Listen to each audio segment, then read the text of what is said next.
are really men, we're learning together to be men, because we have never learned to be how. Because nobody never bestowed that upon us. It hasn't been bestowed on me. So I don't know. So as God laid the vision upon me, I'm learning as I go along with y'all guys, even though I'm much older than y'all, but the point of it is, I'm still in the same boat with y'all because I was listening to Father figure in my life as well. So we together, when we come together, all of us are hurting, but we all can heal together. Hallelujah. All right. Brother Josh, go down to see.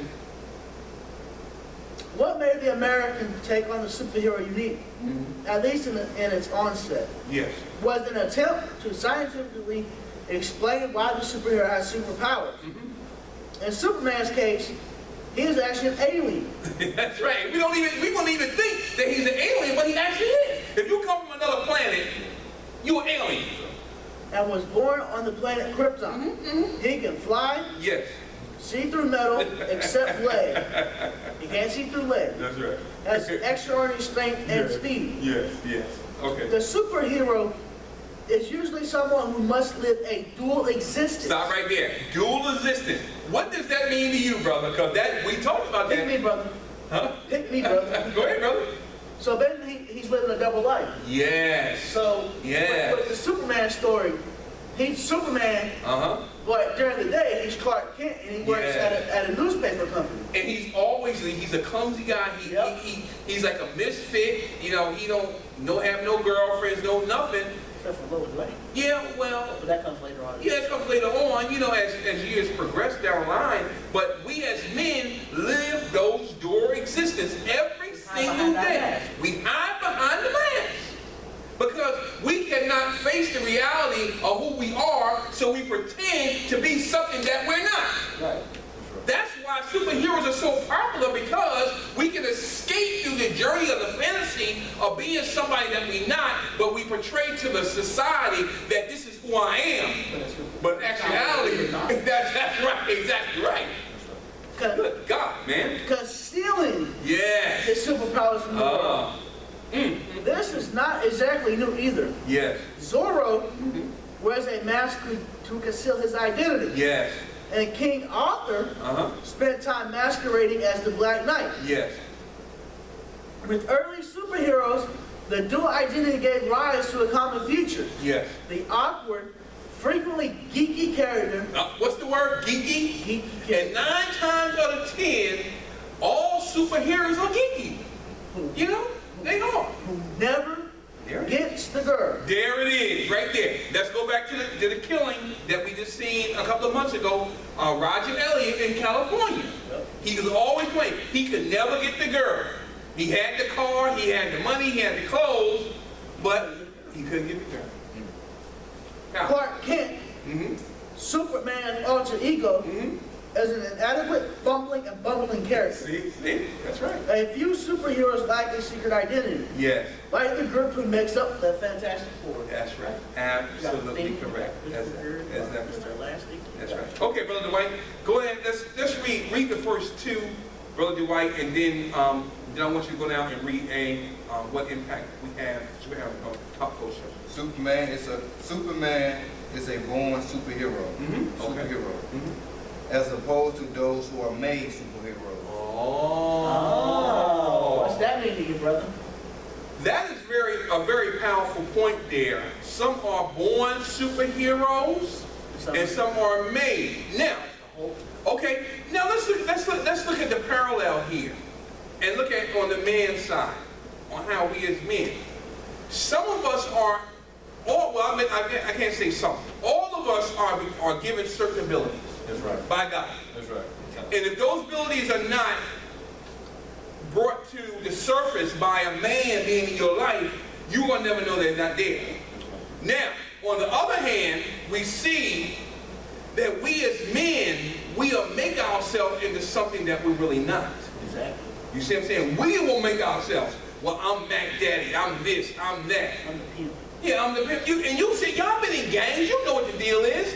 You hide behind that mask and that pain, but you're making yourself to be something that you're really not, because you're afraid to address the issues that are going on in the inside. We talked about this.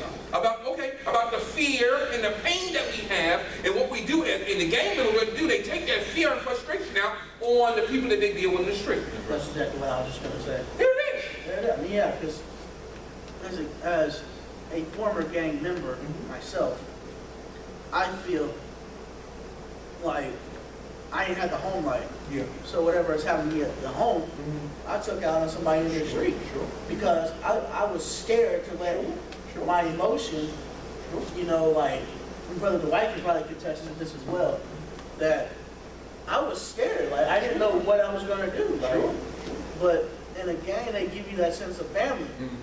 But it turns out there's a false family because if one gang member gets into a fight, the others run away. They don't want nothing hard to do with it. But it's that powerful, man.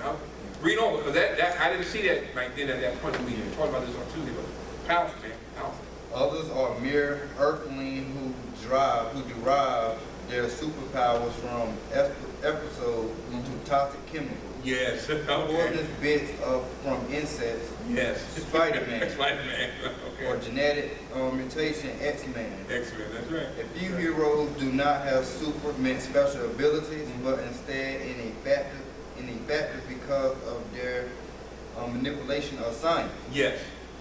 Batman is considered a superhero, but relies mainly on fancy gadgets and superior understanding of science, as well as martial arts skills to fight crime. That's correct. Zero, when considered a superhero, is simply a gifted and intelligent athlete and superior swordsman.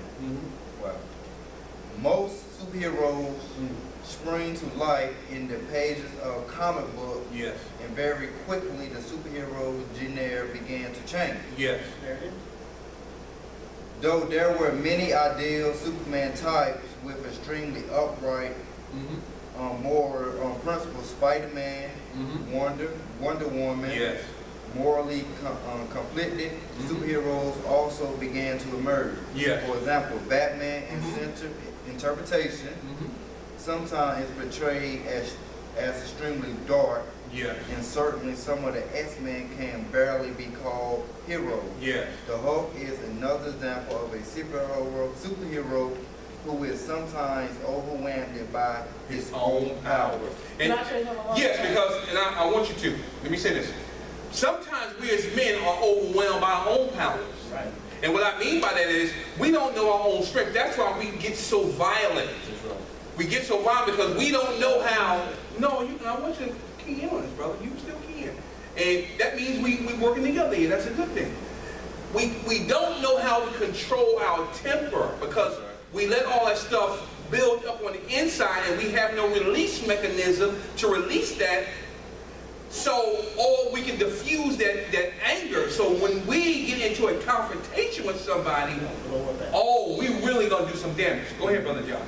Yeah, I want to say something along the lines of what Dwight said about the Hulk. See, the Hulk, he gets his powers for being angry. That's correct. And like Brother Tyrone said, that as men, we can only take so much crap. That's right. So when we as men, we build up that anger. We compress it. That's right. But see, it only takes a little thing. That's right. And boom, we're in a full rage. Yeah, because that stuff has been building up for a long time. Right. And so, like when we get to that boiling point, it only takes one little thing, and then absolutely, we're back into a corner. We're coming out. We're ready to do some damage. Yeah, that's right. Okay. All right. Good. Powerful. All right, brother. Continue. Virtually all superhero types suffer a huge degree of anguish, and in addition to average crime fighting, usually battles against mortal enemies, who may also have superhuman abilities. Most are condemned to live secretive lives and have extremely poor relationship records. Good God, did you hear what you just read, man? Secretive lives. Go secretive lives, and what else? And have extremely poor relationship records. Poor relationship records. That means that we have very, very poor relationship skills. Why? Because we don't know how to relate. Exactly.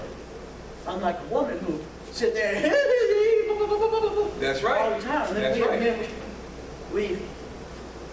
we hide behind the mask. That's correct. We talked about sports. Yeah, sure. We talked about cars. Because that covers up. There you go. What we're feeling. And I'm glad you said that, Brother Josh. That's why sports are so popular in our culture, because that's where we as men release our anger and our excitement and frustration through sports. I want to say something else along that line too. Sometimes during sports, we get a little too competitive. Like, But that's, and then we end up either hurting ourselves or hurting somebody else because, like, I know in football, when I got angry at school or something, and I got football practice that day, it's over. I'm taking somebody out. Yeah. That's how it is, and that's where the relationship thing come in, and we suffer because we have not been taught properly how to deal with relationships. So we hide behind those masks, and we got the superheroes that put that mask on to make themselves something that who they're really not. Because once they take the mask off, they back down to their geeky self again. You see what I'm saying? That's right. How? Go ahead. Do superheroes also fight alone?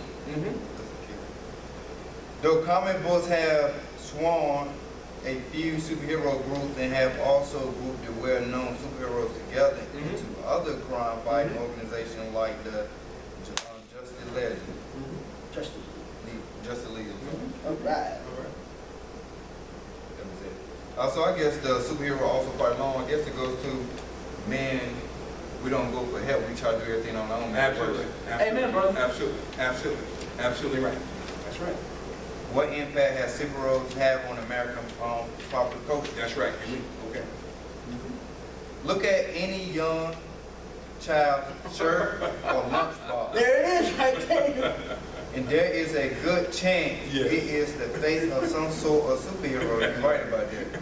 Just having an image of movies or getting lunchbox or book bags and things like that. That's right. Look at the movie theaters, and there is a good chance that a movie about a superhero has been released recently. Yes. These superheroes are everywhere in American society. So what impact do they have on popular culture, television, cinema, and the youth of America? Yes.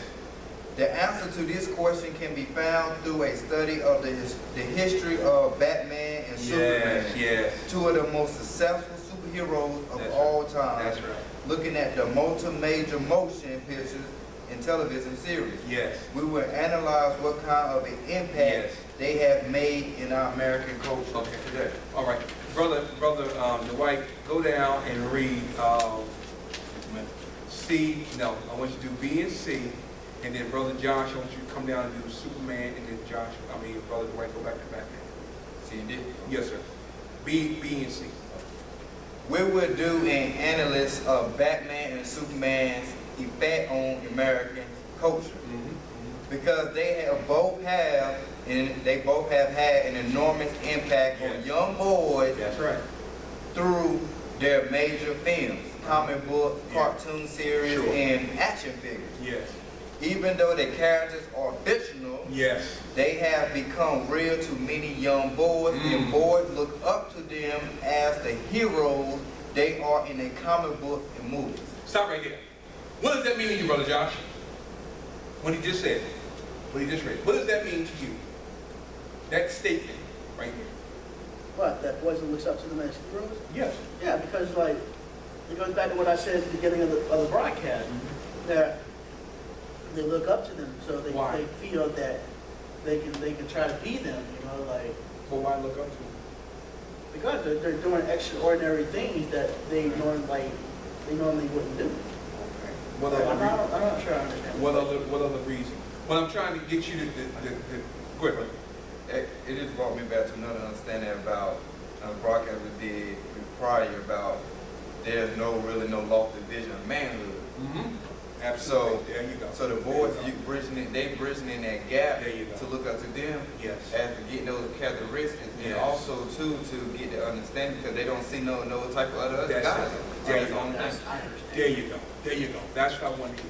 Because if it's not around them, then what's going to happen in the long run? They're going to be attracted to those superheroes. They're going to be attracted to the superhero because it's missing in their life, because they don't see a man in their life to be the hero. I'm going to tell you what my grandson says all the time. He always tells me, and I'm glad because I try to set an example for him. That's right. Even though he's around his father, I know his father loved him, but he called me and said, Papa, I love you, Papa. And that means a lot to me because he sees something in me, and everyone, whenever he's over his aunt's house, whatever, he said, my papa coming to get me. My papa showed me movies. We have fun, and that means a lot because I'm trying. Yes, he's a child, but he's learning about superhero, but I also try to teach him right from wrong and understand. I always tell him. I think Katie's gonna take over the country. Well, I always tell him, you're a gentleman.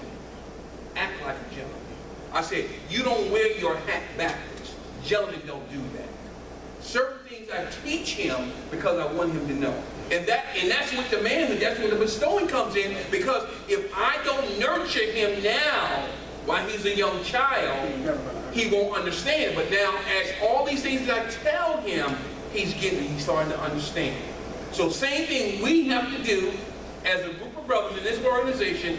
We have to train one another. I have to show you all certain things, and you share things with me from your past, like from the gang background. I don't know nothing about that, but I was not involved. But you can enlighten me on certain things that happened because I was on the inside. But I understand the concept of why men go, and now you know even more. Both of y'all know more than inside of the story, what y'all been there. But now you know actually the reason why these things happen now, because of what the fear and all stuff that you go through, your pain, through your past. So I want y'all to understand that and your son as well, Brother Dwight, you got a little young child, young boy too as well. You need to start instilling these little things into him as he gets older. Those little things. And now when my son gets a little bit older, and my grandson, show him how to tie a tie. I'm gonna show him how to polish his shoes.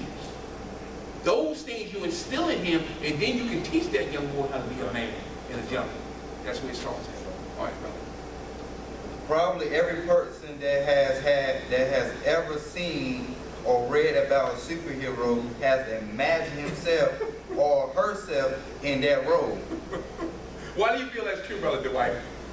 Who imagines himself in that role as being a superhero? Why do you think a young child, especially a young boy, why do you feel that's true?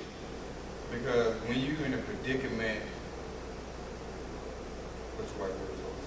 When you're in a predicament and you're going through things and you see somebody else doing the same thing that has something to do with helping people, you're going to want to do the same thing as well too, because you know where you at, not a good feeling, not a good place. So you see that, so you want to do the same things, so you put yourself to imitate, like, because it make you feel good by yourself. Yeah, sure. Spider-Man, I can Yeah. That's right there. Because what it does, good, brother. Sorry, but I ain't gonna cut you off. Go along with what Brother Dwight just said, when it said about a superhero has imagined himself or herself in that role, because maybe they look up to him because they're in a situation that maybe that person that's looking up to them is in. True. Because they could be they're trying to escape what they're behind that man. Absolutely. Because they don't want to show the true side. That's true. So they look up to them and see themselves in this role like, if he's doing it, maybe I can do this. And I agree. Okay, go ahead, brother. People have pretended to possess incredible and amazing superpowers, and with these powers, they see themselves soaring across the city skyline, swooping down to stop a robbery or save a kitten stuck in a tree. Using that tremendous power, they would be able to avert natural disaster and save the innocent bystanders from certain destruction. Yes. But even if nobody has any of these supernatural abilities, there could still be superheroes, because most of what it takes to be a superhero is the will to step up and to do the right thing when no one else is willing to. And the thing, when I was reading, the thing that came to me about the superhero, even though it's supernatural ability, it still corresponds with their individual mindset. Sure. So before you start doing one thing, I want to use Martin Luther King because that's my favorite person, because he stood for something. But first, before he stood, his mindset was in agreement. His mindset was strong, so he stepped up to something that nobody didn't see at first. So and he kept going no matter what. And stepping up is rejecting passivity. That's which right. is one of the components of manhood. Absolutely. All right. Brother Dwight, I told you I didn't want you to read deep, but you got to read it because the last part of that paragraph,